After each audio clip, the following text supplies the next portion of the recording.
Saulo Barbosa tinha uma caneta Montblanc de ouro maciço suspensa no ar. A 3 milímetros de assinar o contrato mais lucrativo de sua vida, quando o mundo inteiro parou de girar. Estava sentado à mesa principal do Terraço Paulista, o restaurante mais exclusivo e elitista de Alphaville, em São Paulo. Ao redor dele, 3 executivos do mercado imobiliário aguardavam sua assinatura para fechar uma compra de 40 milhões de reais. Tudo era perfeito. O terno azul marinho de Saulo, impecável, feito sob medida, sem gravata, projetava o poder absoluto de um homem de 32 anos que havia conquistado a cidade. A barba curta e perfeitamente delineada, a postura dominante. Era o rei do mundo, um homem que sempre vencia, que havia superado a maior humilhação de sua vida. Ou assim acreditava. Seu olhar, frio e calculista, desviou por um segundo do papel sobre a mesa de toalha branca e foi então que ele a viu. O impacto roubou o oxigênio de seus pulmões. Foi como chocar contra uma parede de concreto a 200 km/h. A uns 15 metros de distância, na área menos iluminada do salão, havia uma mulher limpando uma mesa. O contraste era violento, quase grotesco. Em meio à elegante decoração de tons dourados, mármore e cristais finos, a mulher usava um uniforme de limpeza cor laranja, barato e desgastado, com golas e bordas brancas. Destoava por completo. Mas não foi o uniforme que paralisou Saulo. Foi ela, Inês, sua ex-esposa. A caneta escorregou dos dedos de Saulo e bateu na mesa de vidro com um som seco, manchando o documento milionário com uma grossa gota de tinta preta. "Está tudo bem, Saulo?" perguntou um dos executivos, franzindo a testa. Saulo não respondeu, não piscou, não respirou. Seus olhos escuros estavam cravados na mulher ao longe. Sua mente, acostumada a processar números e estratégias em frações de segundo, colapsou diante da imagem irracional à sua frente.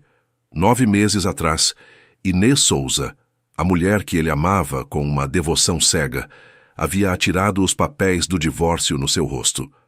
Disse que estava farta dele, que havia encontrado alguém melhor, alguém que de fato tinha tempo para ela, e foi embora sem levar um único centavo, supostamente para viver um romance de luxo na Europa com um herdeiro europeu.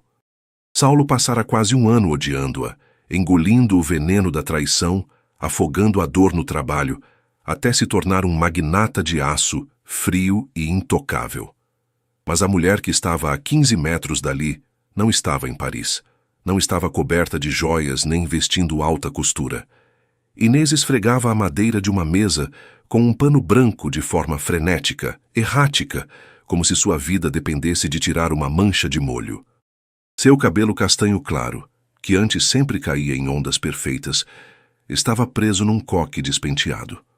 Sua pele clara estava avermelhada. Grossas gotas de suor desciam pela testa e pelo pescoço. Ela parecia abatida, pálida, com profundas olheiras violetas sob os olhos, o olhar cravado para baixo, completamente destruída. E então, Inês virou de perfil para alcançar o outro extremo da mesa. O coração de Saulo parou de golpe. Por baixo daquele uniforme laranja asfixiante e barato, o ventre de Inês era enorme, redondo, pesado e baixo. Uma gravidez avançadíssima, no mínimo 8 meses.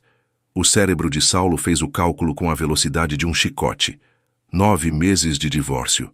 8 meses de gravidez. "Não", murmurou Saulo, a voz áspera, mal um sussurro na garganta. "Saulo, senhor Barbosa", insistiu o advogado do outro lado da mesa, alarmado com a palidez cadavérica que cobria o rosto do empresário. Saulo se levantou com um empurrão. A pesada cadeira de carvalho rangeu violentamente contra o piso de mármore, atraindo olhares curiosos das mesas próximas. A ele não importou. Não importava o contrato, nem os 40 milhões, nem sua reputação. Todo o barulho do luxuoso restaurante, o tinido das taças de cristal, os talheres de prata, as risadas suaves da elite paulistana, desvaneceu, tornando-se um zumbido surdo. Só havia. Inês parou um segundo, soltou o pano sobre a mesa e levou uma mão à base das costas, arqueando-se com uma expressão de dor muda. Respirava pela boca, exausta, como se o peso do próprio corpo e da criatura que carregava dentro estivessem prestes a quebrar sua coluna vertebral. Aquela mulher que um dia foi dona de metade de seu império, a mulher que caminhava de cabeça erguida e sorriso radiante. Agora parecia um animal encurralado à beira do colapso físico. Saulo deu o primeiro passo em direção a ela. Seus punhos estavam tão cerrados ao longo do terno azul marinho que os nós dos dedos ficaram brancos. Uma mistura tóxica de raiva, confusão e pânico visceral começou a ferver em suas veias. Que diabo estava acontecendo? Onde estava o amante milionário? Por que a mulher que destruiu sua vida estava limpando mesas alheias?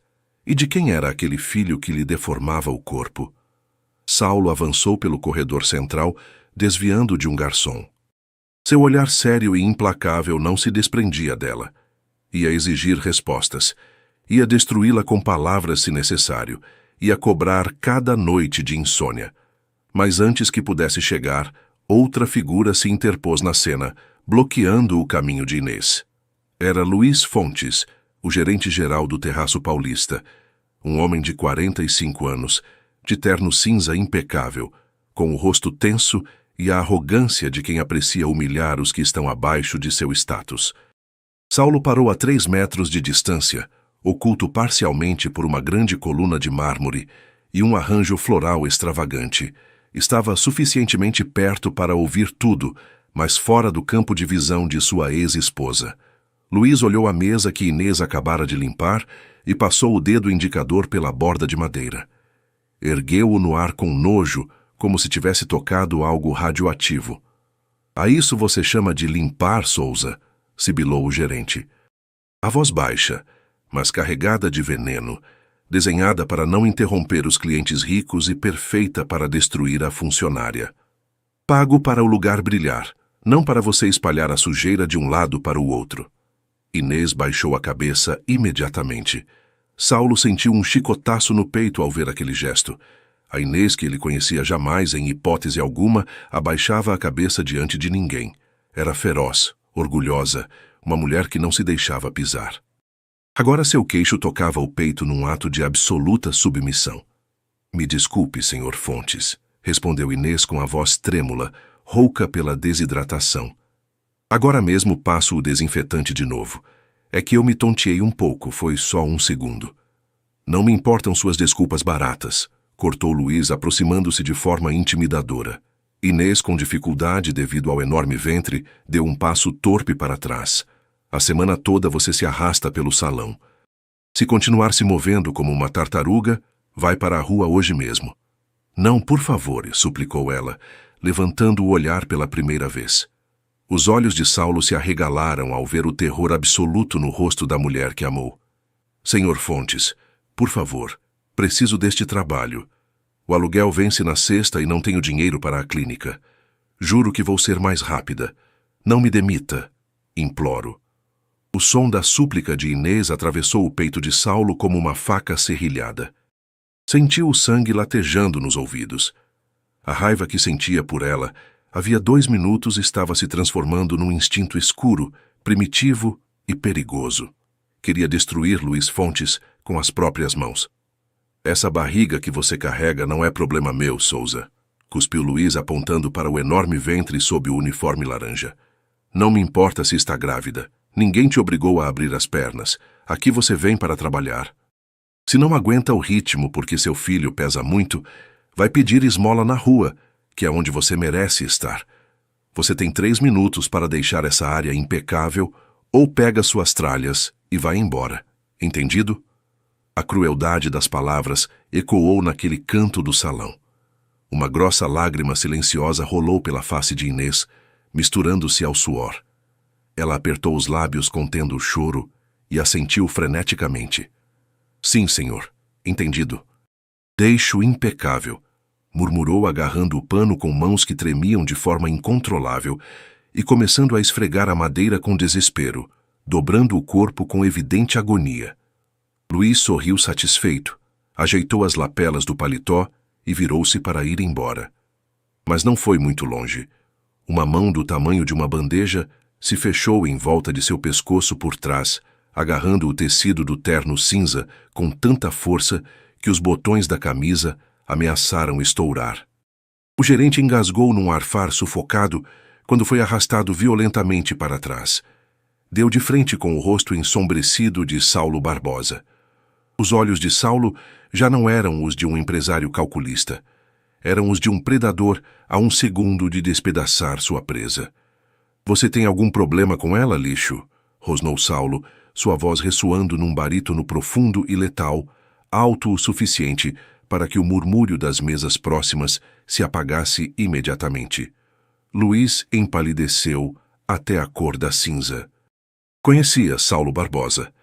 Toda a elite de São Paulo conhecia o magnata imobiliário. Era um dos clientes mais importantes e temidos da cidade. "Senhor Barbosa", gaguejou o gerente tremendo sob o aperto que ameaçava cortá-lo. "Eu só estava corrigindo a funcionária, não quis incomodá-lo." O som do nome Barbosa teve um efeito elétrico a 2 metros de distância. Inês, que esfregava a mesa com os olhos cheios de lágrimas, ficou completamente petrificada. O pano branco escorregou de seus dedos, caindo em câmera lenta até o chão. O oxigênio pareceu ser absorvido da habitação. Lentamente, com o terror absoluto desfigurando suas feições, Inês girou o rosto. Sua respiração parou. Suas mãos se aferraram instintivamente às laterais do ventre volumoso, como se tentasse proteger o bebê do olhar que se aproximava. Saulo soltou Luiz com um empurrão brutal, fazendo o gerente tropeçar e cair de joelhos sobre o mármore. Mas Saulo já não olhava para o homem no chão. Seus olhos se cravaram diretamente em Inês. O silêncio no restaurante foi sepulcral. Os olhares dos milionários ao redor estavam fixos na cena. A tensão era tão densa que se podia cortá-la com um cristal. Saulo a olhou de cima a baixo. O uniforme humilhante, as olheiras, o pânico nos olhos castanhos e, finalmente, aquela enorme barriga de 8 meses. Inês recuou um passo, chocando contra uma bandeja de taças vazias que um garçom havia deixado perto. A bandeja caiu no chão. O som dos cristais estilhaçando em 1000 pedaços rompeu o silêncio como um disparo, mas nenhum dos dois se perturbou. Estavam frente a frente, o milionário traído e a ex-esposa destruída.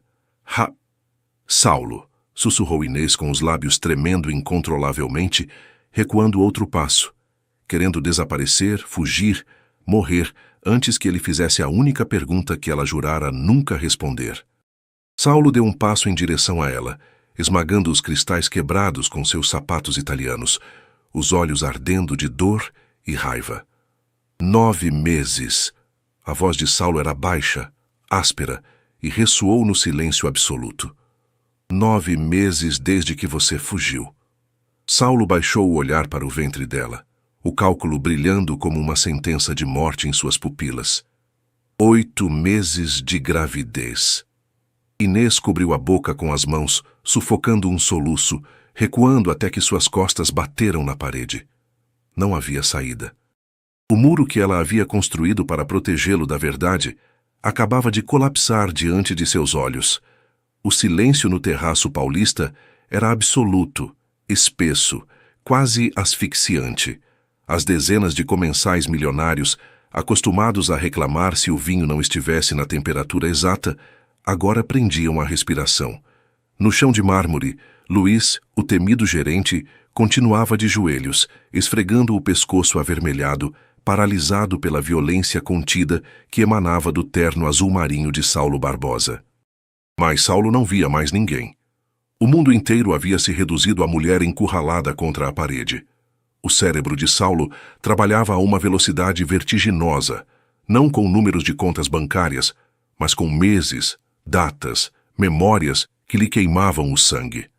9 meses exatos desde aquela tarde chuvosa em que ela jogou as alianças de casamento sobre a bancada de granito de sua mansão em Alphaville. 9 meses desde que o olhou com um desprezo glacial, afirmando que ele não era suficiente, que havia encontrado um homem de verdade, um empresário europeu que lhe daria o mundo que Saulo lhe negava por estar sempre trabalhando. 9 meses desde que desapareceu sem deixar rastro, bloqueando suas ligações, apagando-se do mapa. E agora, diante dele, um ventre que gritava a verdade anatômica impossível de ocultar. O cruzar de olhares foi devastador. Saulo buscou nos olhos castanhos de Inês a mulher fria e calculista que o havia abandonado, mas não a encontrou. No lugar dela, só havia um animal ferido e aterrorizado.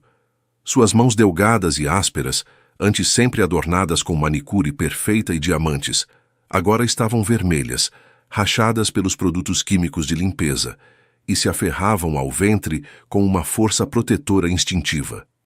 Está grávida de 8 meses. A voz de Saulo não foi um grito, foi um sussurro rouco carregado de um veneno que paralisou Inês. Ela engoliu em seco. O pânico lhe oprimiu o peito. Seus olhos se encheram de lágrimas que se recusavam a cair. Sabia que Saulo era brilhante. Sabia que ele não levaria mais de 5 segundos para fazer a subtração. Se havia saído havia 9 meses e o bebê tinha 8. A concepção ocorreu exatamente nas semanas anteriores ao divórcio. Semanas em que eles ainda dividiam a mesma cama.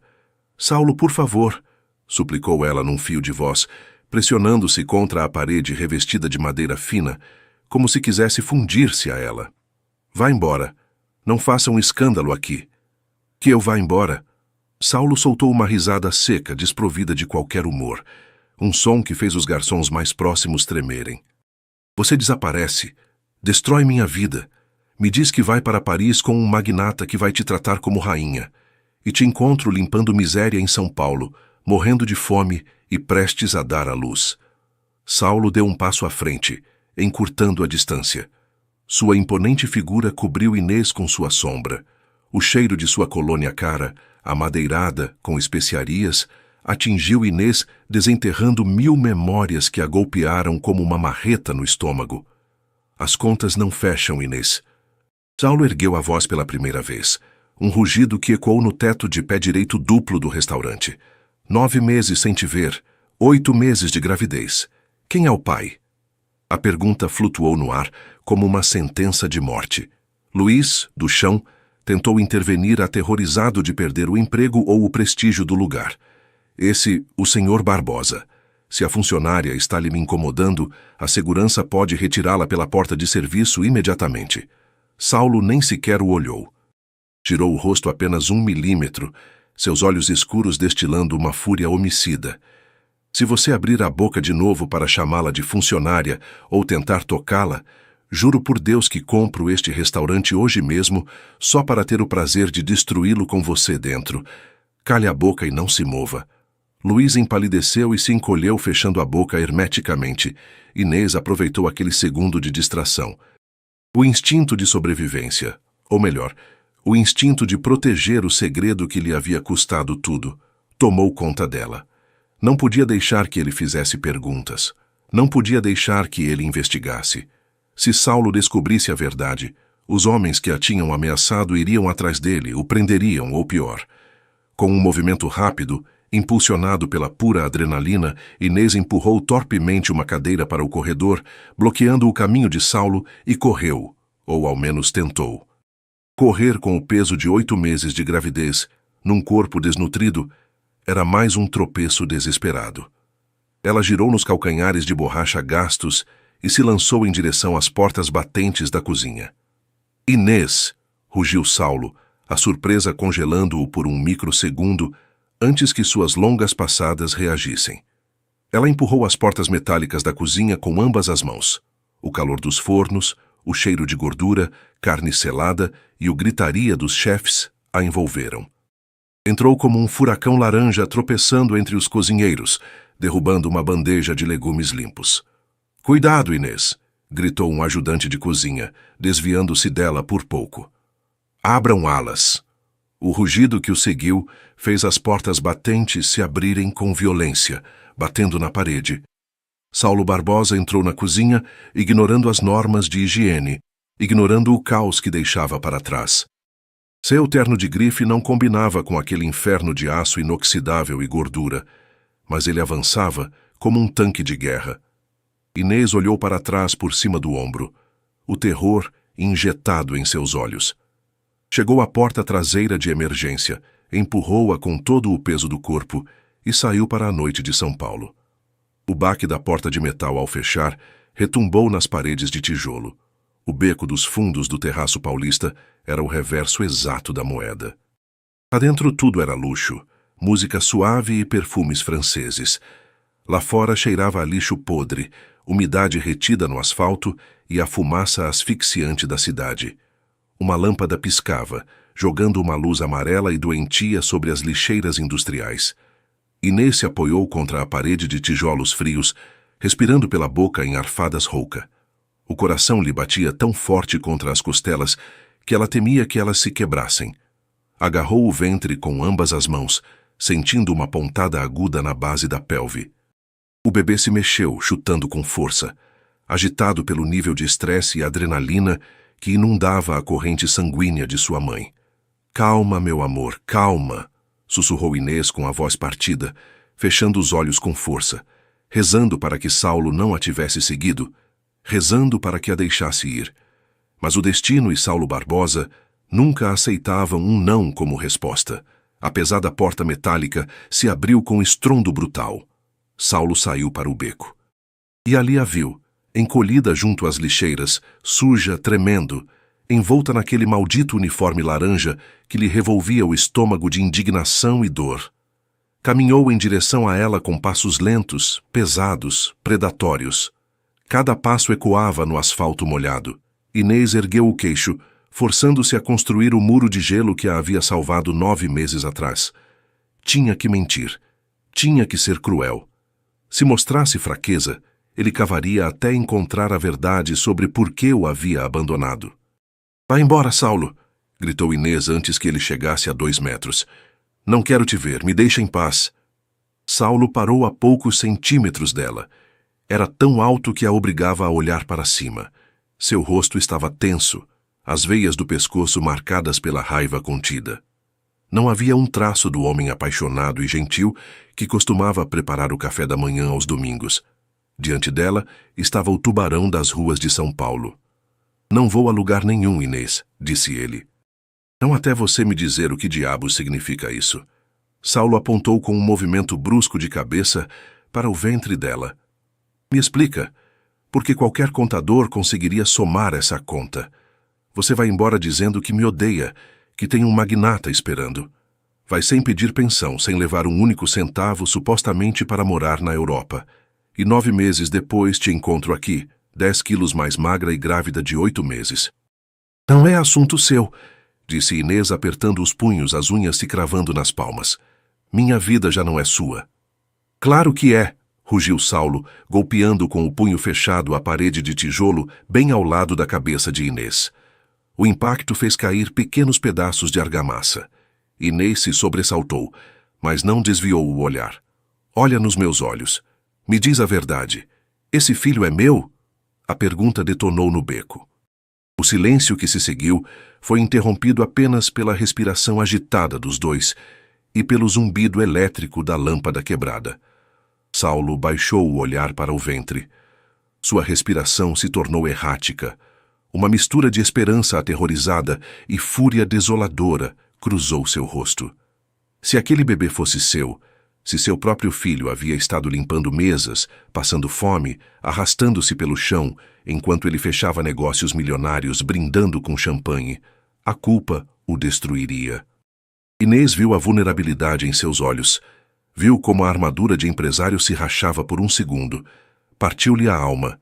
Queria abraçá-lo.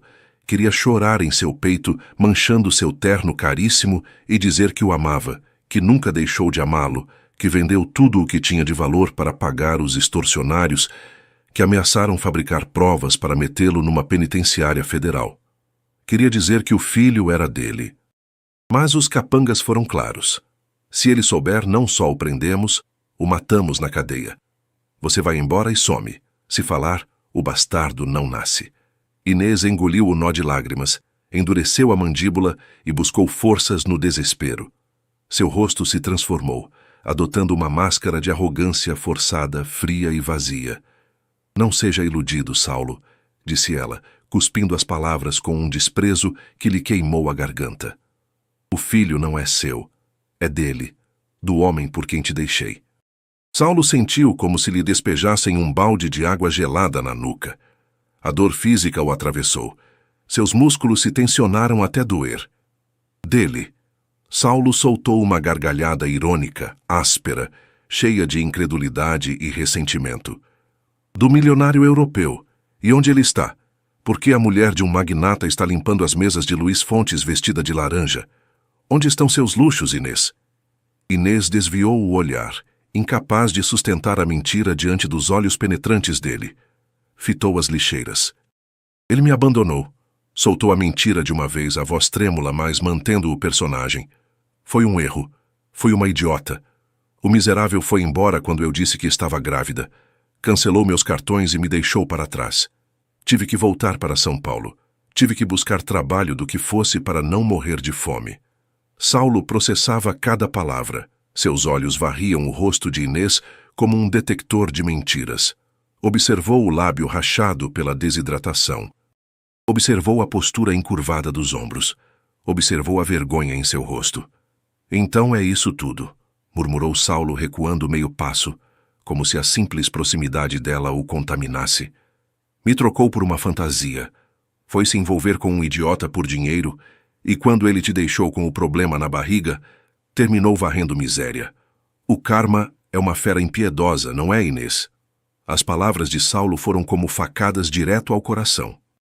Inês sentiu que se afogava, mas assentiu lentamente, aceitando o castigo, aceitando o ódio nos olhos do homem pelo qual estava sacrificando sua vida. Sim, Saulo, sussurrou ela, uma lágrima traidora escapando por fim e rolando pela face suja. Sou uma idiota. Você tem razão. Já viu o quanto sou miserável. Já teve sua vingança. Agora, por favor, vá embora. Me deixa continuar trabalhando para poder comprar fraldas para meu filho. Saulo a olhou por um longo segundo. O ódio era evidente, mas a inteligência de Saulo Barbosa não se apagava pela raiva. Havia algo na voz de Inês.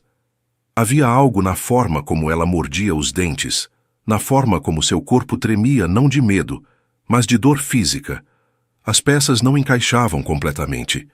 A mulher interesseira e cruel que ela descrevia não pediria perdão com os olhos enquanto cuspia veneno com a boca. Mas o orgulho é um monstro cego. Saulo endireitou a postura, ajustou as lapelas do paletó com um gesto calculado, voltando a vestir a armadura inquebrantável de aço. Seu rosto se tornou uma máscara inexpressiva e letal. Você me dá pena, Inês, disse ele, a voz fria como gelo. Espero que o salário mínimo te baste para o orgulho. Sem dizer mais uma palavra, Saulo Barbosa deu meia volta e caminhou de volta para a porta traseira do restaurante. Abriu com força, entrou na cozinha e deixou o metal se fechar com estrondo, deixando Inês sozinha na escuridão do beco. No instante em que ele desapareceu, os joelhos de Inês falharam. Ela desabou sobre o asfalto sujo, segurando o ventre com força, e desatou a chorar de forma inconsolável. Um choro mudo, dilacerante, sufocando-se em sua própria dor em meio ao lixo.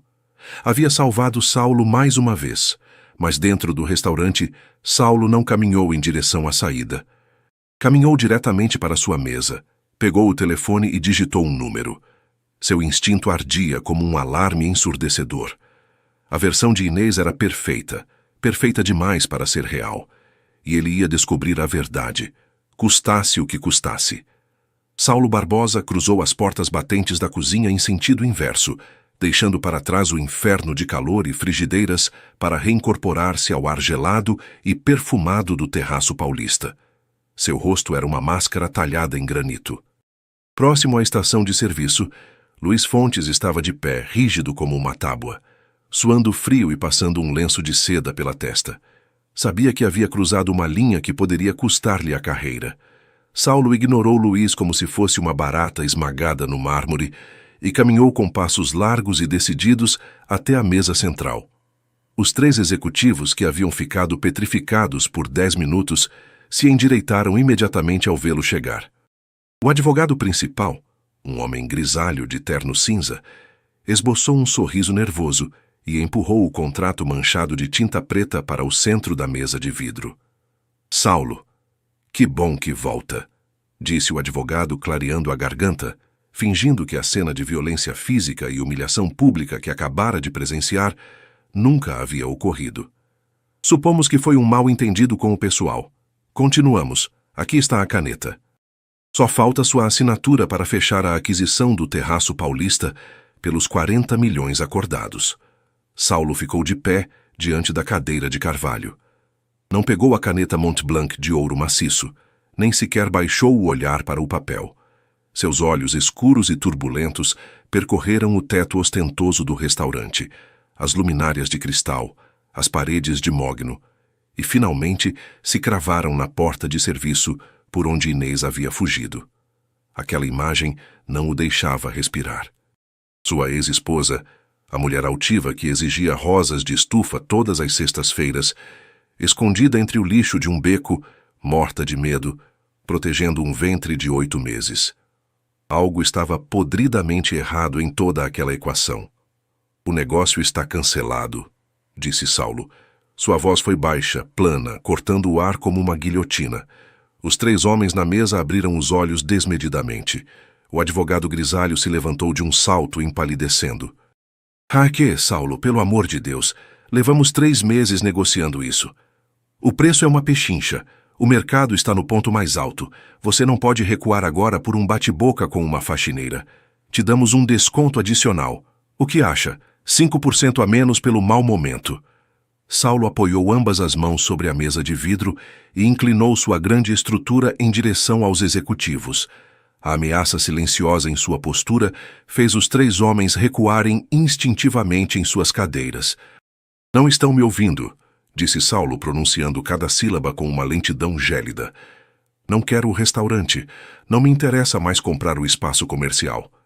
Fez uma pausa, deixando o pânico se assentar nos rostos dos vendedores antes de desferir o golpe final. Quero o edifício inteiro. O silêncio na mesa foi absoluto. A torre comercial, Saulo. O advogado piscou, incapaz de processar a virada. Isso não está à venda. E mesmo que estivesse, estamos falando de mais de 200 milhões de reais. Os donos não vão ceder o imóvel principal. Tudo tem um preço, atalhou Saulo, endireitando-se e abotoando o paletó com um movimento seco. Ofereçam 250 milhões, em dinheiro. Transferência imediata em 24 horas. Fechem o negócio hoje mesmo antes da meia-noite. 250 milhões? É uma loucura, Saulo. Você está sobrepagando brutalmente. Nenhum analista aprovaria esse capricho. Por que diabos você quer o edifício inteiro? Saulo girou ligeiramente a cabeça e fixou seu olhar assassino diretamente em Luiz Fontes, que estava petrificado à distância, ouvindo a conversa. Porque como dono do restaurante sou um simples investidor. Como dono do edifício sou Deus neste pedaço de terra. Saulo ergueu a voz o suficiente para que o gerente o ouvisse. E minha primeira ordem divina será que o Terraço Paulista tenha um novo proprietário. Será redigido um novo contrato, e a primeira cláusula não negociável exige a demissão imediata de Luiz Fontes, sem indenização, sem carta de recomendação. E se ele se atrever a processar, usarei todo o meu escritório corporativo para garantir que não volte a conseguir emprego nem limpando banheiros de posto de gasolina. Fui claro.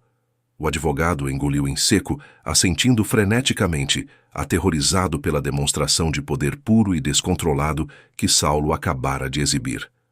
Claríssimo, Saulo. Redigirei a proposta imediatamente. Saulo virou as costas e caminhou em direção à saída principal.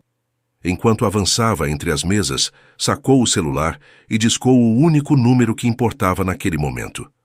Não era o de seu assistente, nem o de seu banco. Era o de Santos, seu chefe de segurança e investigador particular, um ex-militar especializado em inteligência que conseguia encontrar um fantasma no fundo do mar se lhe pagassem o suficiente. Santos, respondeu ao segundo toque. Senhor Barbosa. Santos, largue o que estiver fazendo. Preciso que você mobilize todos os seus homens agora mesmo, ordenou Saulo, empurrando as pesadas portas de vidro do restaurante e saindo para a noite paulistana. Quero um relatório completo sobre Inês Souza, minha ex-esposa. Senhor, Achei que o assunto estava encerrado há 9 meses, quando ela foi para Paris. Ela nunca foi para Paris, Santos. Acabei de vê-la. Está aqui em São Paulo. Está trabalhando como faxineira e grávida de 8 meses. Houve um silêncio tenso do outro lado da linha. Santos, acostumado a situações extremas, percebeu imediatamente a gravidade do assunto pelo tom fraturado na voz de seu chefe. Entendido, senhor. Qual é o perímetro que busco? Tudo, rosnou Saulo subindo para o banco traseiro de seu SUV blindado enquanto o motorista fechava a porta. Quero suas contas bancárias. Quero registros médicos de hospitais públicos e privados. Quero imagens de câmeras do banco. Quero saber onde ela dorme, o que come, com quem fala e o que diabos ela fez cada maldito dia desde que cruzou a porta da minha mansão há 9 meses. Quero saber quem é o amante que supostamente a engravidou, ou se ele algum dia existiu. Isso requer acessar sistemas fechados, chefe. É caro e leva tempo. Não me importa o custo, gritou Saulo golpeando o encosto do banco do copiloto com o punho fechado, fazendo o interior do veículo tremer. Te pago para me trazer verdades, não desculpas. Quero ela desnudada no papel e quero esse maldito dossiê na minha mesa antes de amanhecer. Se não tiver às 6 da manhã, está demitido. Sim, senhor. Mãos à obra. Saulo encerrou a chamada e jogou o telefone no banco de couro ao lado. Cobriu o rosto com ambas as mãos, esfregando os olhos com desespero. A imagem de Inês no beco, tremendo, humilhada, acariciando o ventre com as mãos rachadas, reproduzia-se em sua mente como um filme de terror em loop. Você me dá pena, ele havia dito. Saulo apertou os dentes até que a mandíbula doeu. Se o filho fosse daquele estúpido milionário, ele mesmo se encarregaria de destruí-los a ambos. Mas se os números fechassem, se aquele ventre de 8 meses fosse resultado de suas últimas noites juntos, Saulo soube naquele instante que o mundo ia arder. Eram 4h15 da manhã. O escritório principal da Barbosa Imóveis, no 40º andar de uma das torres mais altas de São Paulo, estava mergulhado na penumbra.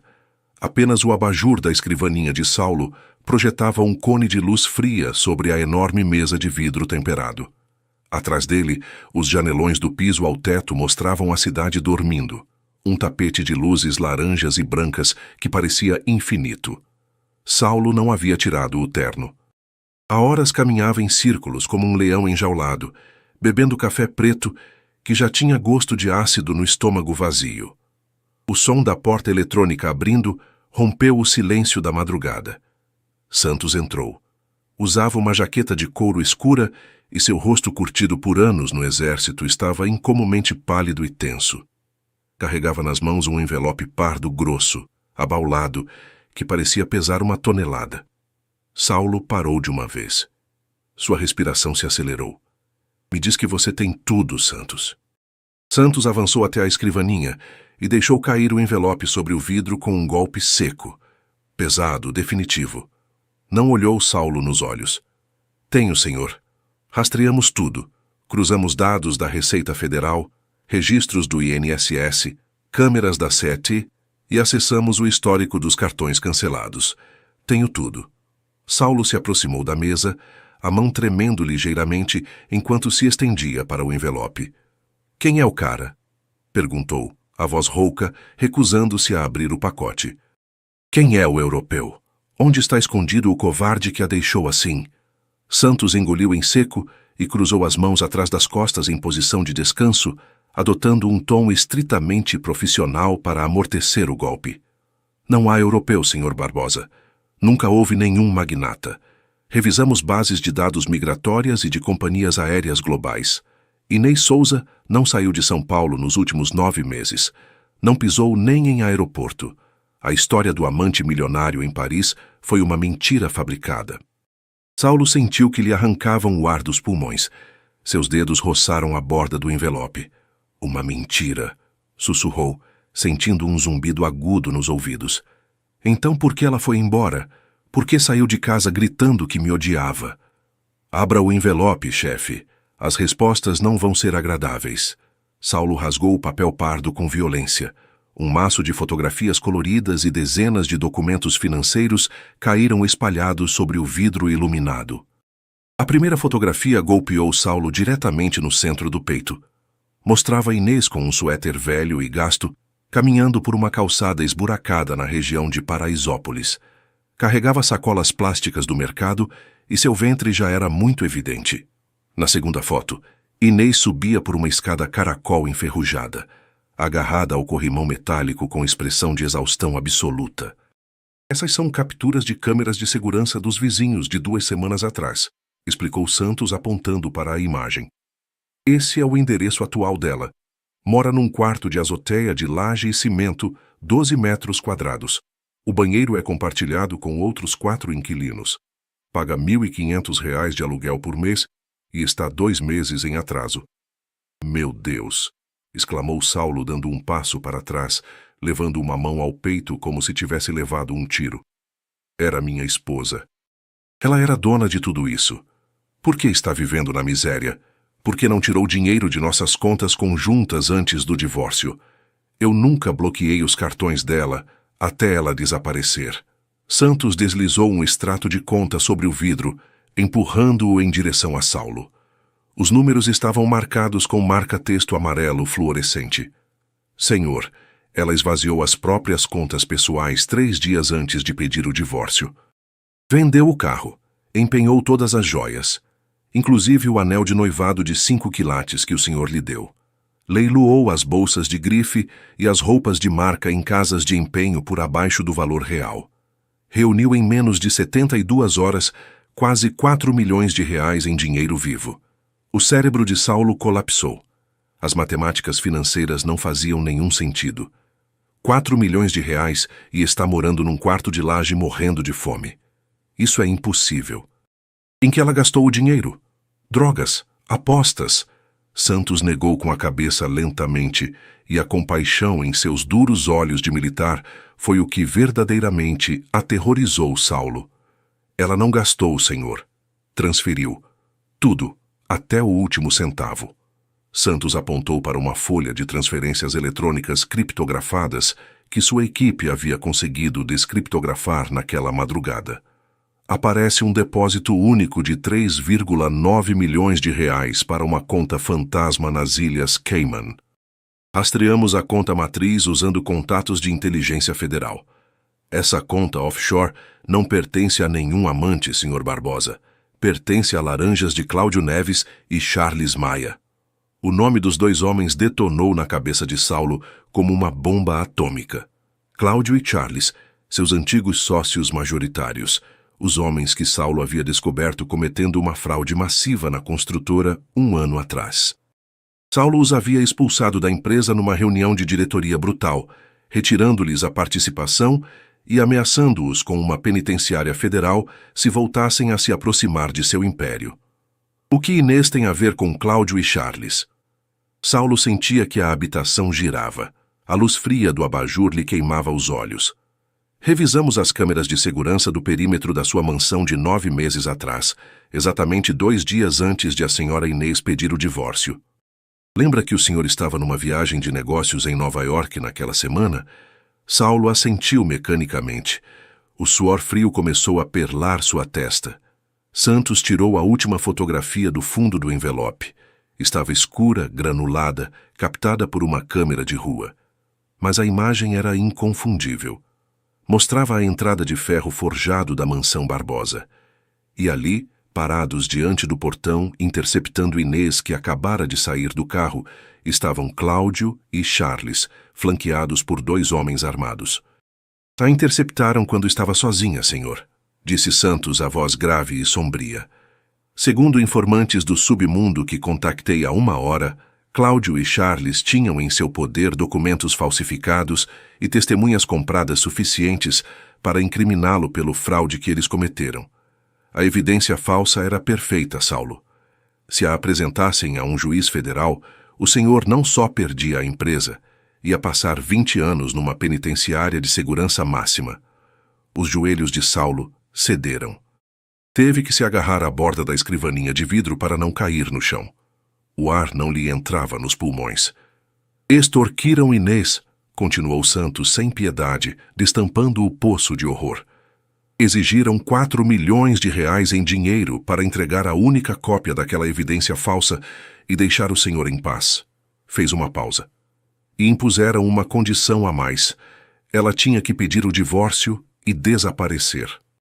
Se o senhor tentasse buscar os extorsionários, ou se ela dissesse uma única palavra sobre a chantagem, o matariam.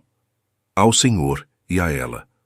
O silêncio que preencheu o escritório do 40º andar foi ensurdecedor. Saulo baixou o olhar para as fotos espalhadas. Inês caminhando com o suéter rasgado.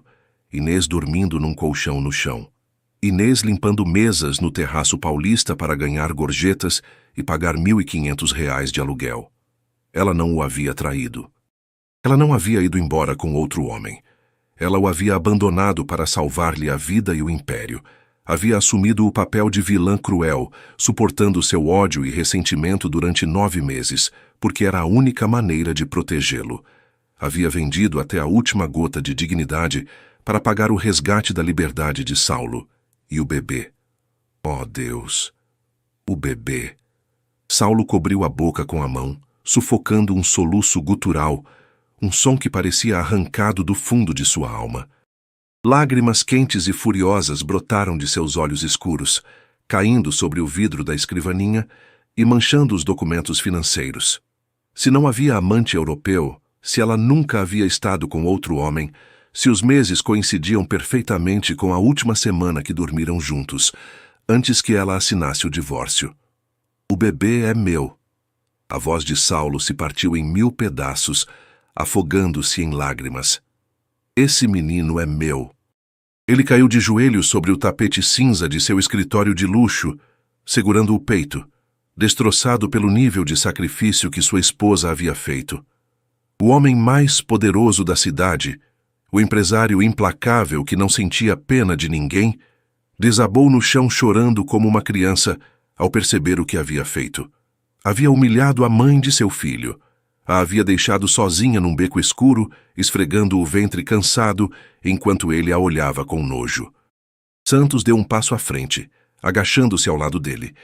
Senhor Barbosa, levante-se. Temos um problema muito pior. Saulo ergueu o olhar com os olhos vermelhos e o rosto banhado em lágrimas. O que poderia ser pior do que esse pesadelo? Santos lhe estendeu um último papel, um relatório médico de uma clínica comunitária. Quando rastreamos suas consultas médicas, descobrimos isso. A senhora Inês não foi trabalhar hoje no terraço paulista. Sua chefe de turno a mandou para a clínica pública há 3 horas. O estado de desnutrição severa e o estresse extremo a que foi submetida ontem à noite provocaram complicações graves. Ela tem pré-eclâmpsia severa. Saulo sentiu que o mundo parava por completo. Está na emergência do Hospital das Clínicas. Os médicos dizem que ela e o bebê não passarão desta noite. Saulo Barbosa não se lembrava de ter se levantado do chão. Não se lembrava de ter cruzado as portas de vidro do escritório corporativo, nem da descida vertiginosa no elevador privado do 40º andar. Sua mente havia fraturado, deixando espaço apenas para um instinto primitivo e desesperado: chegar até ela. As portas do elevador se abriram no estacionamento subterrâneo. As chaves! Me dá as malditas chaves! Rugiu Saulo, arrancando o controle do SUV blindado do motorista, que recuou assustado contra a parede de concreto. Santos correu atrás dele, subindo no banco do passageiro exatamente quando o motor do SUV rugiu com uma ferocidade ensurdecedora.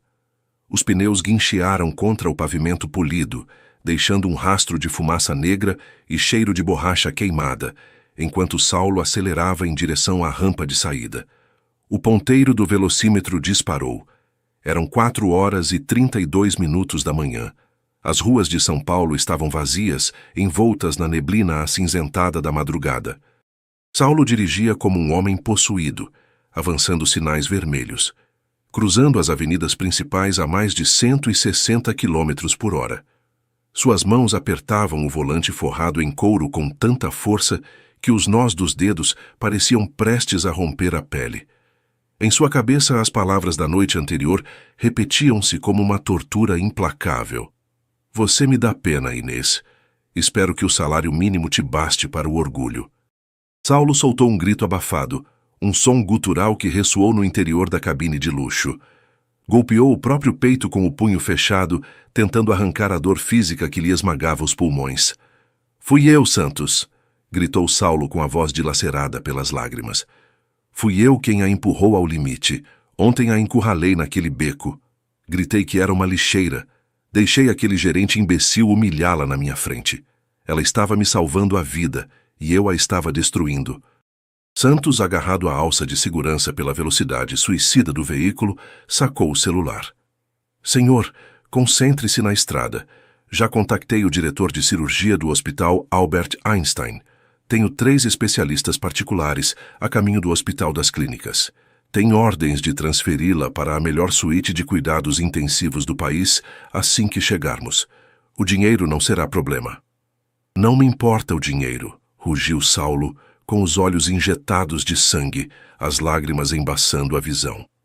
Se ela morrer, Santos, se meu filho não nascer, vou incendiar a cidade inteira, começando por mim mesmo. Ao longe, as luzes de emergência do Hospital das Clínicas recortaram a escuridão. Era um edifício enorme, cinza, desgastado pelo tempo e pela falta de verba. Um lugar saturado de dor e carências. O exato oposto do mundo de mármore e ouro em que Saulo havia vivido enquanto sua esposa grávida limpava mesas para sobreviver. Saulo freou o SUV bruscamente, invadindo a faixa de ambulâncias, e saiu antes que o motor se apagasse por completo. Correu em direção às portas da emergência. O impacto da realidade dentro do hospital foi como levar uma rasteira de um taco de beisebol no estômago. A sala de espera era um caos asfixiante. Dezenas de pessoas dormiam em cadeiras de plástico duro, mulheres chorando pelos cantos, o cheiro de desinfetante barato misturado com suor e doença.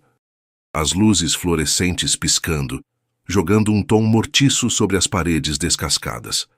Saulo atravessou a sala, empurrando as pessoas sem cerimônia. Sua imponente figura no terno azul marinho de grife, agora amassado e sem gravata, destoava violentamente da miséria do lugar.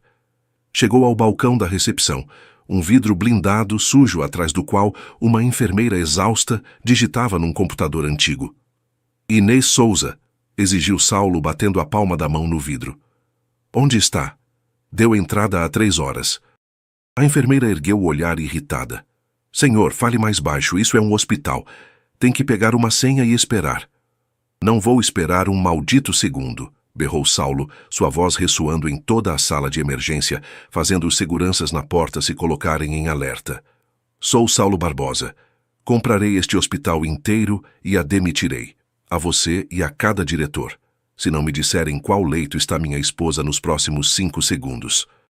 Santos chegou logo atrás, mostrando sua identificação militar e intervindo antes que os seguranças sacassem os cacetetes. É uma emergência crítica, senhorita. Paciente com pré-eclâmpsia severa. Inês Souza, por favor. A enfermeira empalideceu ao ouvir o tom dos 2 homens e verificou a tela rapidamente. Sala de choque no fundo do corredor, cruzando as portas vermelhas, mas não podem entrar lá. É acesso restrito. Saulo não esperou que ela terminasse a frase. Correu em direção às portas duplas vermelhas, empurrando-as com os 2 braços. A sala de choque era um inferno de movimento. Máquinas apitando freneticamente, enfermeiros correndo com bolsas de soro, médicos gritando ordens. E ali, no leito número 4, separado apenas por uma cortina de pano encardido, ele a encontrou. O mundo de Saulo parou. O oxigênio abandonou a habitação. Inês estava deitada sobre os lençóis brancos, pálida como o mármore. Seus lábios, antes cheios e rosados, tinham agora um tom azulado e rachado. Tinha tubos de oxigênio no nariz e 3 acessos venosos cravados nos braços delgados e machucados. O detestável uniforme laranja de limpeza havia sido cortado com tesoura para colocar os monitores, expondo seu enorme ventre de 8 meses. Mas o que partiu definitivamente a alma de Saulo não foram os tubos nem as máquinas. Foi ver suas mãos. As mãos de Inês, caindo inertes às laterais do leito, estavam cobertas de feridas, cortes e queimaduras químicas, de usar alvejantes industriais sem luvas de proteção. O homem que controlava o destino financeiro de meio país caiu de joelhos ao lado do leito de metal barato. Meu amor, sussurrou Saulo, a voz partida, afogando-se no próprio choro. Inês, meu Deus, o que fizeram com você? O que deixei que fizessem? Tomou uma daquelas mãos maltratadas, levando-a aos lábios e beijando cada cicatriz, cada queimadura, banhando sua pele com lágrimas. Me perdoa, minha vida, por favor, não me deixa. Te imploro, não me deixa. Os alarmes do monitor cardíaco sobre o leito começaram a apitar num ritmo agudo e assustador. A linha verde subia e descia de forma errática. Senhor, tem que sair daqui agora mesmo, gritou um enfermeiro tentando afastar Saulo da maca. Não vou soltá-la, rugiu Saulo, aferrando a mão de sua esposa como se fosse uma tábua de salvação em meio ao oceano. Um médico jovem com o jaleco amassado, olheiras profundas e o rosto endurecido por 1000 batalhas perdidas na emergência, abriu passagem a empurrões entre as cortinas. Era o Dr. Ferreira, chefe de plantão. Desocupem a área. Preparem 100 miligramas de labetalol intravenoso. A pressão já está em 190 por 120, ordenou o médico verificando a tela do monitor antes de cravar os olhos furiosos em Saulo. Quem diabos é o senhor? E o que faz na minha sala de choque? Segurança, tirem-no daqui. Santos interceptou os seguranças na entrada da cortina, formando um muro intransponível com o corpo. Saulo se levantou lentamente, sem soltar a mão de Inês. Seus olhos escuros, inundados em lágrimas, refletiam a ferocidade de um leão ferido. Sou Saulo Barbosa. Ela é minha esposa, e é meu filho que está em seu ventre. O Dr. Ferreira parou de repente, olhou o terno de milhares de reais de Saulo, olhou o relógio suíço e depois olhou para a paciente desnutrida, suja e destroçada, que usava um uniforme de faxineira barato. A indignação cruzou o rosto do médico como um relâmpago. O marido, o doutor soltou uma risada amarga e desdenhosa, avançando um passo em direção a Saulo até ficar a centímetros de seu rosto. Não lhes importou o dinheiro nem a aura de poder do magnata. Em sua sala de emergência, ele era a autoridade máxima. Onde caralhos o senhor esteve pelos últimos 8 meses, senhor Barbosa? O golpe da pergunta impactou Saulo de cheio no rosto. Quis responder. Quis explicar o engano, a extorsão de seus sócios, o maldito orgulho que o havia cegado. Mas as palavras morreram em sua garganta. Tudo soava a desculpas vazias diante do corpo agonizante de sua esposa. Eu fui um idiota, conseguiu articular Saulo com a voz partida pelo arrependimento absoluto. Fui um cego. Mas já estou aqui. Tenho 3 especialistas do Albert Einstein esperando lá fora. Exijo que a transfiram imediatamente. Já providenciei um helicóptero médico. O Dr. Ferreira negou com a cabeça, sua expressão tornando-se sombria, quase funesta. Guarde a carteira, Sr. Barbosa. Não posso transferi-la a lugar nenhum. Se eu a mover desta maca, se a colocar numa ambulância ou num helicóptero, sua esposa entra em parada cardíaca antes de chegar ao estacionamento e o bebê se asfixia em minutos. Ficam aqui. Saulo sentiu o sangue se gelar nas veias. O pânico, cru e asfixiante, o paralisou por completo. O que ela tem? Sussurrou Saulo, o terror desfigurando suas feições. Me diz exatamente o que ela tem e como se resolve. O doutor Ferreira pegou uma pasta de alumínio cinza aos pés do leito e a jogou contra o peito de Saulo. Saulo a agarrou por instinto. Leia o senhor mesmo, já que parece ter respostas para tudo, cuspiu o médico ajustando a máscara de oxigênio de Inês. Não é só pré-eclâmpsia, Barbosa. Sua esposa está morrendo de exaustão crônica e desnutrição severa. A hemoglobina dela está em 7. Está anêmica. O corpo desta mulher vem se consumindo para manter o bebê vivo. Saulo abriu a pasta. Os números médicos dançaram diante de seus olhos, mas as anotações à margem do paramédico que a encontrara no restaurante foram adagas diretas ao coração. Paciente encontrada inconsciente. Jornada de trabalho de 14 horas diárias em pé. Ingestão calórica mínima nos últimos meses. Estresse pós-traumático severo. Revisei seus pertences em busca de um contato de emergência. continuou o médico, apontando para uma sacola de pano barata e rasgada no canto da habitação. Não tinha nenhum real para comprar uma garrafa d'água, Sr. Barbosa. Mas trazia seus comprovantes da casa de penhores. Vem empenhando até os sapatos para pagar as consultas de uma clínica de bairro, garantindo que o bebê recebesse as vitaminas que ela mesma não estava consumindo. Saulo caminhou cambaleante em direção à cadeira de plástico, pegou a velha sacola de tecido de Inês e a abriu com mãos trementes. Dentro não havia maquiagem de grife nem cartões dourados. Havia um suéter remendado, um pote vazio com restos de arroz branco, 3 recibos de empenho amassados e, num envelope de plástico transparente, perfeitamente preservado, ao contrário do restante, uma ultrassonografia em preto e branco. Saulo tirou a imagem. Era um perfil perfeito, o nariz pequeno, a testa, o milagre da vida, abrindo passagem em meio ao inferno que ela havia suportado em solitude. Na borda inferior, com a letra cursiva de Inês, havia uma frase escrita em tinta azul: "Para que seu papai fique a salvo, meu amor." O choro de Saulo explodiu incontrolável, destroçando qualquer fachada de homem duro que lhe restasse. Ele caiu sobre o leito, abraçando o ventre volumoso de Inês, manchando o lençol branco com suas lágrimas de agonia. "Acorda, por favor, Inês, acorda!" gritava Saulo, acariciando o rosto frio de sua esposa. "Já sei tudo. Sei o que você fez por mim. Sei que vendeu sua vida para me salvar daqueles malditos. Não morre, pelo amor de Deus.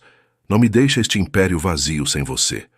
O Dr. Ferreira o observou, a raiva se dissolvendo lentamente diante da crueza da dor do magnata, compreendendo que a história por trás daquela tragédia era muito mais sombria do que um simples abandono. "Senhor Barbosa", disse o médico, sua voz baixando de tom, adotando uma urgência clínica e fria. "A pressão não cede. Os rins de Inês estão começando a falhar pela pré-eclâmpsia." Saulo ergueu o rosto com os olhos inchados. "O que isso significa?" O doutor olhou os monitores, depois olhou o ventre de Inês. "Significa que o corpo de sua esposa já não suporta a gravidez. O estresse extremo que ela sofreu ontem à noite foi o gatilho final. A placenta está se descolando." O som agudo e contínuo do monitor fetal começou a soar na pequena habitação, preenchendo o espaço com o aviso de uma morte iminente. O ritmo cardíaco do bebê despencava drasticamente. "Código vermelho na sala 4, gritou o Dr. Ferreira em direção ao corredor, sua voz cortando o ar com a autoridade do pânico controlado. "Preparem o centro cirúrgico 2. Chamem a neonatologia imediatamente." As portas batentes explodiram. 4 enfermeiros entraram correndo, destravando os freios da maca de Inês. "Para onde estão levando ela?" Saulo se interpôs no caminho, aterrorizado, recusando-se a soltar sua mão. "Para a cirurgia, Barbosa", gritou o médico, empurrando-o de lado. "Temos que tirar esse bebê nos próximos 10 minutos, ou os 2 morrem nesta maca. Rápido, empurrem!" Saulo correu ao lado da maca pelo longo corredor iluminado por luzes fluorescentes brancas. As rodas rangiam contra o piso de linóleo. Inês seguia inconsciente, a cabeça balançando com o movimento, a respiração superficial e irregular. "Te amo. Te amo com minha vida inteira." "Resiste, meu amor", sussurrava Saulo ao ouvido dela, correndo ao seu lado, até que chegaram às pesadas portas metálicas da área cirúrgica. "Até aqui, Sr. Barbosa." Um segurança robusto bloqueou a passagem com os 2 braços. As portas duplas se fecharam com estrondo. Pelo pequeno visor da porta, Saulo viu a maca de Inês desaparecer sob as potentes luzes da sala cirúrgica. Ficou ali parado no corredor vazio, com as mãos manchadas do suor frio de sua esposa, a ultrassonografia de seu filho amassada no punho e a alma pendurada por um fio. O homem que ontem acreditava controlar tudo, agora só podia implorar de joelhos ao destino que lhe desse a chance de se redimir. O corredor fora das salas cirúrgicas era um túnel interminável de luz branca, frio e asséptico. Saulo Barbosa estava sentado no chão de linóleo, com as costas apoiadas na parede, olhando fixamente para as próprias mãos. Estavam manchadas de sangue. O sangue de Inês. O relógio pendurado sobre as portas metálicas duplas marcava 5 horas e 47 minutos da manhã. Havia 1 hora e 15 minutos de agonia pura. Cada segundo que a luz vermelha de cirurgia em andamento permanecia acesa, sentia como se uma prensa hidráulica lhe esmagasse as costelas. Santos, de pé estoicamente a alguns metros de distância, mantinha a guarda recusando ligações urgentes da empresa. Nada importava. O silêncio sepulcral do corredor foi rasgado pelo som de passos apressados e pela respiração agitada de alguém correndo. As portas do fundo se abriram com força. Uma mulher robusta de uns 50 anos cruzou o umbral. Usava a roupa de rua mal posta sobre o uniforme do terraço paulista. Seu rosto estava banhado em suor e lágrimas. Era Dona Fátima, a companheira garçonete de Inês, a única pessoa que havia demonstrado um traço de humanidade com ela naquele inferno de restaurante. "Inês? Onde está Inês Souza?" gritou Dona Fátima, sua voz rebatendo nas paredes estéreis, procurando alguma enfermeira com desespero. "Me ligaram do turno da noite. Disseram que a trouxeram em código vermelho." Santos deu um passo à frente para interceptá-la por protocolo de segurança, mas Saulo ergueu uma mão trêmula do chão, ordenando-lhe em silêncio que a deixasse passar. Saulo reconheceu a mulher. A havia visto de relance na noite anterior, observando aterrorizada da cozinha enquanto Luiz humilhava sua ex-esposa. Dona Fátima parou de repente ao ver o magnata estendido no chão do hospital. Seu olhar passou da surpresa absoluta para um ódio fervente, profundo e visceral. Não lhe importou o terno caro de Saulo, nem a presença do guarda-costas gigante. Avançou até ficar diante dele, apontando-o com um dedo trêmulo. "O senhor", cuspiu Dona Fátima, com um desprezo que fez Saulo erguer o olhar. "É o desgraçado de ontem, o monstro de terno. Veio terminar o serviço. Veio ver se a humilhação que fez ela passar ontem finalmente a matou." Saulo engoliu em seco. O nó em sua garganta era tão grande que mal lhe permitia respirar. Levantou-se lentamente, apoiando-se na parede. Não se defendeu, não ergueu a voz. Seus olhos injetados de sangue e seu rosto desfigurado pela dor tomaram Dona Fátima de surpresa, mas a mulher não recuou. "Sou o marido dela", disse Saulo com a voz reduzida a um fio rouco e partido. "Sou o pai do bebê." Dona Fátima arregalou os olhos. O impacto da revelação pareceu paralisá-la por um segundo. Depois soltou uma gargalhada amarga, seca e cheia de veneno. "O marido." Dona Fátima encurtou a distância, cravando os olhos nos de Saulo. Onde diabos estava o marido quando aquela menina chorava até vomitar no banheiro do restaurante porque não tinha nem para um paracetamol? Onde estava o pai do ano quando ela comia as sobras dos pratos dos clientes? Porque havia 3 dias sem comer direito para poder pagar a clínica. Cada palavra de Dona Fátima era uma bala queima-roupa direto ao peito de Saulo. Ele já conhecia os dados frios graças a Santos. Conhecia a extorsão dos ex-sócios. Conhecia os 4 milhões transferidos para as Ilhas Cayman. Conhecia a ameaça de morte que a obrigou a fingir que não o amava. Mas a crueza do que Inês havia vivido dia após dia, a realidade física de seu sacrifício, estava o despedaçando vivo. Eu não sabia", sussurrou Saulo, fechando os olhos com força, deixando as lágrimas voltarem a brotar.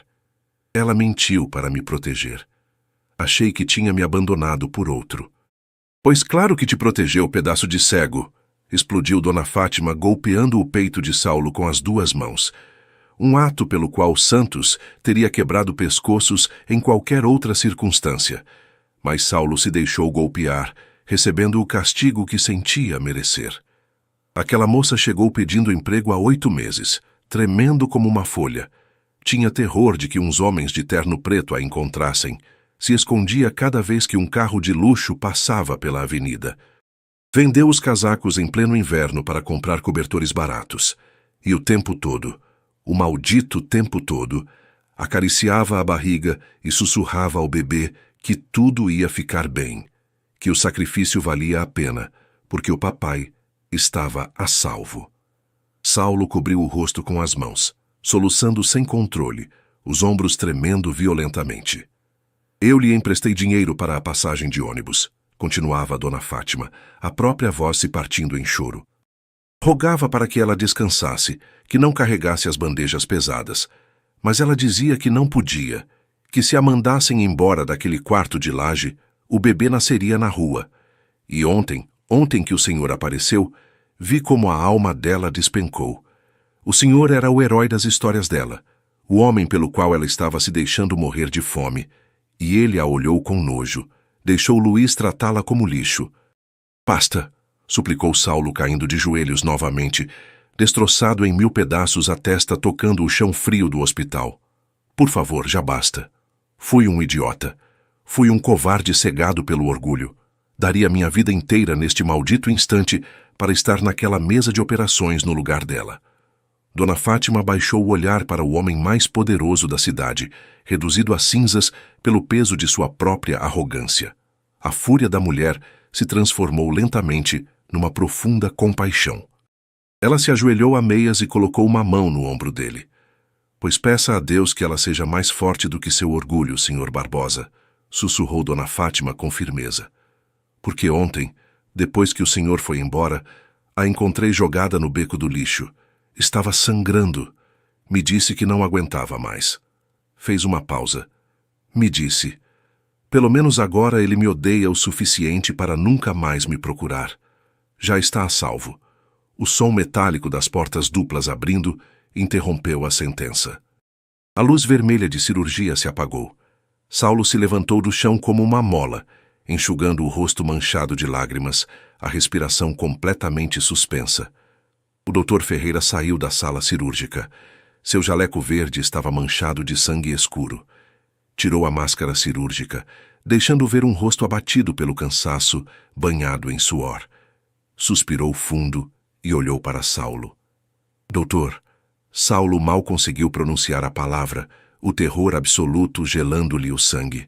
O médico assentiu lentamente. A perdemos 2 vezes na mesa.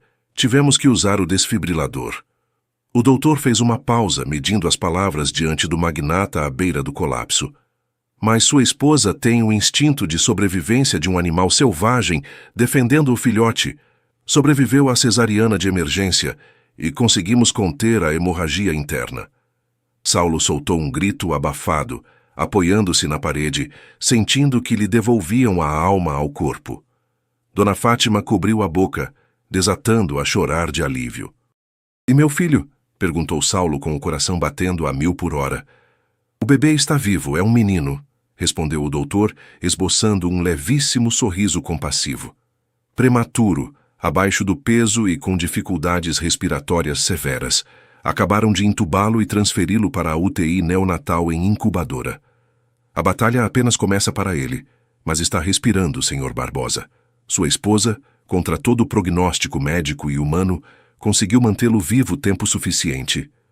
Quero vê-la. Preciso vê-la agora mesmo, exigiu Saulo, o desespero injetando-lhe nova energia. Está na sala de recuperação pós-operatória. Está recuperando a consciência da anestesia, advertiu o médico. Está extremamente fraca. Um susto forte ou um pico de estresse agora pode provocar um infarto. Entre sozinho e, pelo amor de Deus, trate de não a agitar. Saulo assentiu freneticamente. Deixou Dona Fátima chorando, abraçada a Santos, empurrou suavemente as portas do corredor esterilizado e caminhou em direção ao quarto do fundo. Ia recuperar sua família. O quarto de recuperação estava em penumbra. O único som era o bip rítmico constante e milagroso do monitor cardíaco. Cheirava a iodo, desinfetante forte e lençóis recém-lavados. Saulo parou no umbral, sentindo o ar se adensando. Inês estava na cama central. Parecia uma boneca de porcelana quebrada. Sua pele tinha uma palidez translúcida. O cabelo estava colado à testa pelo suor frio.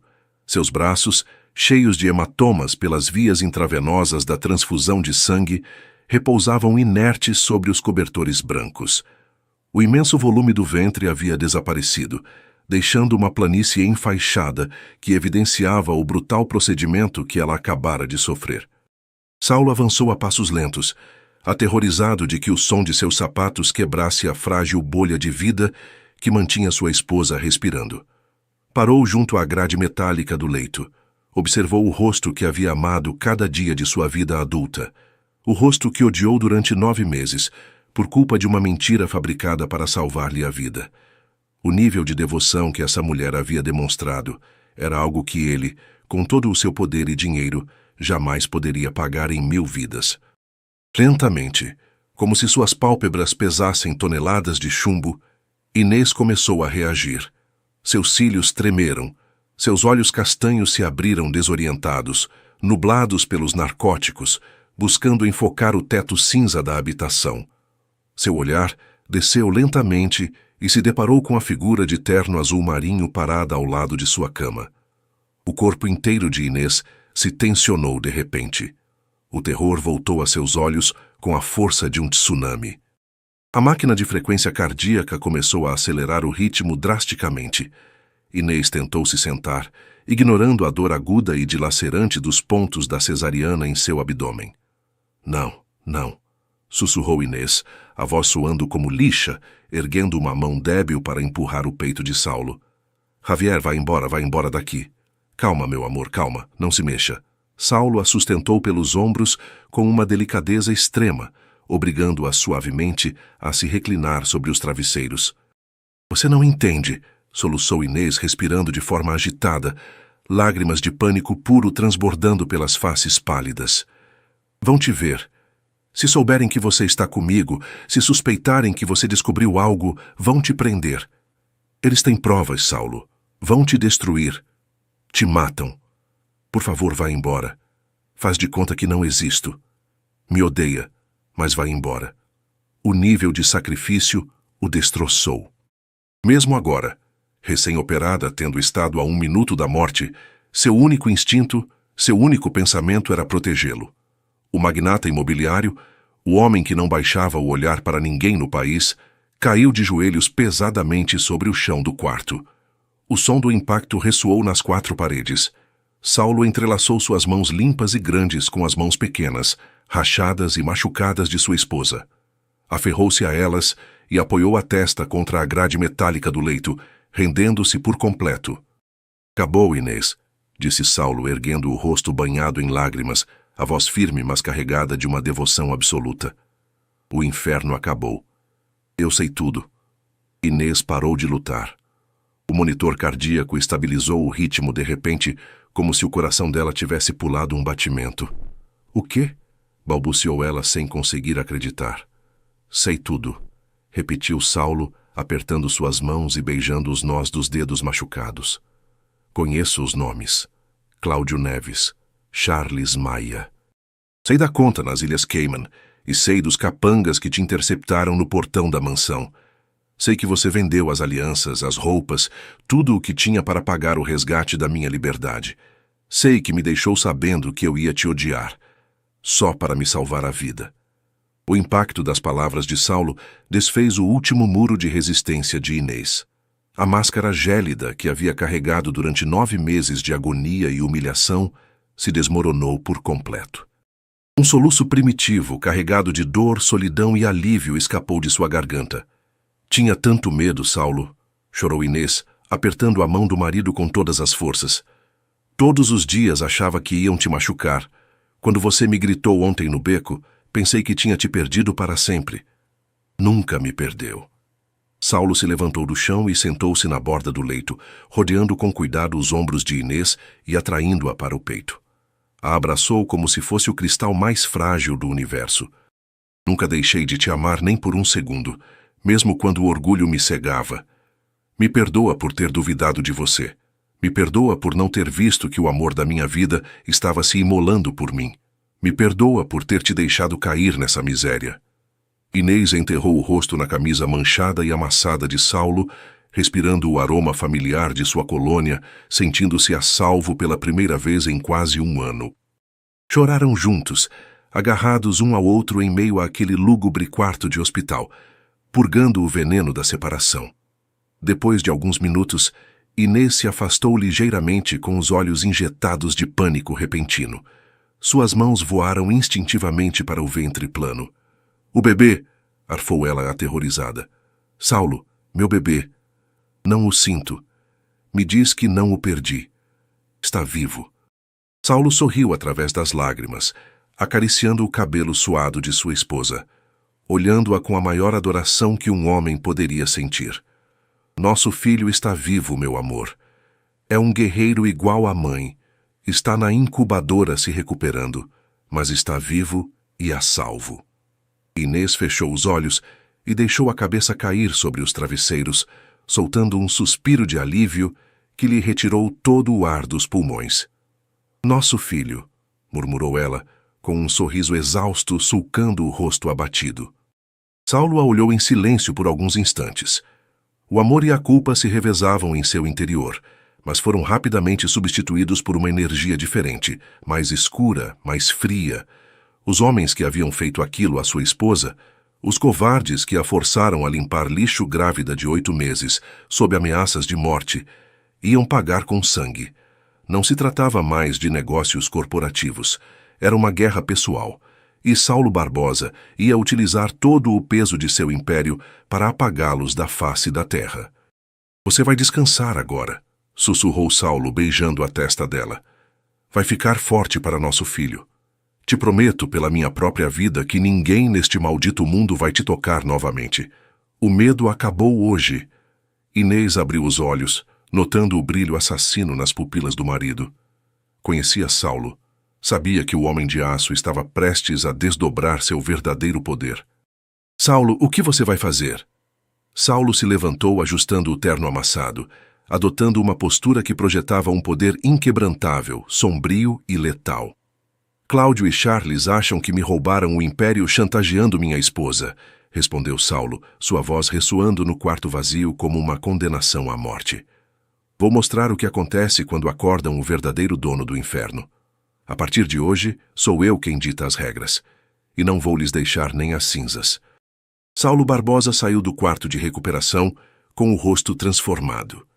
A vulnerabilidade e as lágrimas dos últimos minutos haviam se evaporado, dando lugar a uma frieza cirúrgica. Seus passos ressoavam no corredor como marteladas. Santos, que o esperava do lado de fora, ficou firme imediatamente ao notar a aura de morte que emanava de seu chefe. Santos, disse Saulo sem parar. Quero que a equipe se posicione. Já não estamos coletando informações. Estamos executando. Senhor Cláudio e Charles estão numa reunião privada no Clube Paulistano, comemorando o fechamento do trimestre, informou Santos acompanhando o passo rápido do magnata. Acham que o senhor ainda está afundado no escritório ou no restaurante de luxo. Não tem a menor ideia de que encontramos a senhora Inês. Saulo parou diante de uma grande janela que dava para a cidade. O sol começava a surgir por trás da Serra da Cantareira, tingindo o céu de um vermelho violento.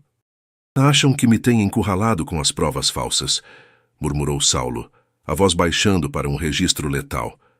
Não sabem que ontem à noite comprei o edifício do Terraço Paulista. Não sabem que tenho o dossiê completo da fraude original que minha esposa pagou para ocultar. E o mais importante, não sabem que acabaram de transformar um empresário em um carrasco. Sacou o telefone e discou um número de alta prioridade. Promotora, fala Saulo Barbosa. Sim, ele mesmo. Tenho um pacote de provas que envolve lavagem de dinheiro, extorsão agravada e tentativa de homicídio. Quero os mandados de prisão prontos em 1 hora. Não me importa a quem o senhor precise acordar. Se o juiz não assinar, eu mesmo comprarei o cartório.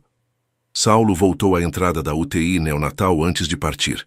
Através do vidro, viu a pequena incubadora onde seu filho, um diminuto ser conectado a fios, lutava por cada bocada de ar.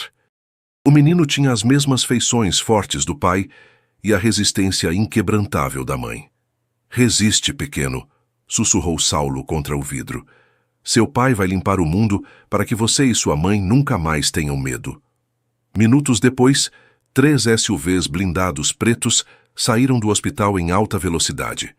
Saulo ia no banco traseiro, revisando um tablet com os últimos movimentos bancários de seus inimigos. Cláudio e Charles haviam cometido um erro fatal.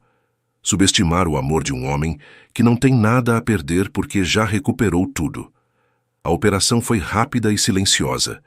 Enquanto o sol terminava de nascer, os veículos de Saulo e 2 viaturas da Polícia Federal interceptaram os ex-sócios no estacionamento privado do clube. Cláudio, gordo e arrogante, largou o copo de uísque ao ver Saulo descer do veículo. Charles tentou correr, mas Santos o derrubou no asfalto antes que desse 3 passos. Saulo se aproximou de Cláudio, que tremia como uma folha. Cláudio, isso é um mal-entendido. Podemos negociar, gaguejou ele. Saulo não disse uma palavra. Deu-lhe um golpe seco no estômago que o deixou sem ar e depois se inclinou sussurrando-lhe ao ouvido. Inês Souza manda lembranças do hospital. Ela sobreviveu. E agora vocês vão querer nunca ter nascido. Não vão para uma cela de luxo, Cláudio. Vão para a ala geral, onde os presos sabem muito bem o que acontece com quem toca numa mulher grávida. Enquanto a polícia os levava algemados, Saulo viu seus impérios de papel desmoronando. Havia recuperado as provas, havia destruído seus inimigos, e pela primeira vez em 9 meses, podia respirar sem sentir cinzas nos pulmões. 3 meses depois. A mansão Barbosa, em Alphaville, já não era o mausoléu frio e silencioso de antes. O jardim estava cheio de flores frescas, e o ar vibrava com uma energia nova. Na varanda, sob a sombra de um grande ipê, Inês estava sentada numa cadeira de balanço de vime. Usava um vestido de seda branca que realçava sua beleza recuperada, embora suas mãos ainda conservassem pequenas cicatrizes, marcas que ela se recusava a apagar com cirurgia a laser, porque diziam que ela era uma sobrevivente. Em seus braços dormia Saulo filho. O bebê, que havia passado 6 semanas na incubadora, estava agora forte e saudável, com umas bochechas rosadas que eram o centro do universo de seus pais. Saulo saiu para a varanda, tirando o paletó do terno. Aproximou-se por trás e beijou a coroa da cabeça de sua esposa. Depois acariciou com o dedo indicador a mãozinha do bebê. "Como estão meus tesouros?" perguntou Saulo, a voz cheia de uma ternura que ninguém no mundo dos negócios acreditaria possível. "Estamos bem, Saulo", respondeu Inês com um sorriso radiante. "Dona Fátima ligou há pouco. Diz que a reforma do novo restaurante está indo às 1000 maravilhas. Os funcionários mal acreditam que agora são sócios do negócio." Saulo se sentou ao lado dela. Após a tempestade, sua primeira ação havia sido fechar o Terraço Paulista, demitir Luiz com um processo que o deixou na rua e reinaugurá-lo sob o nome O Milagre de Inês, entregando a gestão e parte das ações a Dona Fátima e aos antigos companheiros de sua esposa que a haviam ajudado quando ela não tinha nada. "É o mínimo que eu podia fazer", disse Saulo tomando a mão de Inês. "Mas nada disso compensa o que você passou. Às vezes acordo de madrugada e ainda te vejo naquele beco, naquele uniforme laranja." Inês colocou uma mão em sua face, interrompendo suas palavras. "Aquele uniforme laranja ficou no passado, Saulo. Foi o preço que paguei para que hoje estejamos aqui. Não o veja como uma humilhação. Olha-o como nossa armadura. Me ensinou que sou mais forte do que eu achava. E me ensinou que você valia cada gota de suor." Saulo a atraiu para si, abraçando-a a ela e ao bebê num círculo protetor. O homem de aço havia aprendido que o verdadeiro poder não residia nas contas bancárias, nem nos edifícios de 40 andares, mas na capacidade de sacrificar-se pelo que se ama. "Te prometo", sussurrou Saulo, olhando o horizonte da cidade, que uma vez quis conquistar e que agora simplesmente habitava em paz, "que o resto da minha vida será para servir a você e ao nosso filho. Nunca mais estará sozinha. Nunca mais haverá segredos." Inês apoiou a cabeça no ombro do marido. O sol da tarde banhava a cena com uma luz dourada. A história, que começou com um divórcio fingido, uma traição inventada e um uniforme de limpeza humilhante, terminava ali, com a vitória do amor sobre a ambição. Saulo Barbosa, o magnata que tinha tudo, finalmente compreendeu que só foi verdadeiramente rico no dia em que encontrou sua esposa limpando mesas na escuridão, porque naquele dia seu coração voltou a bater.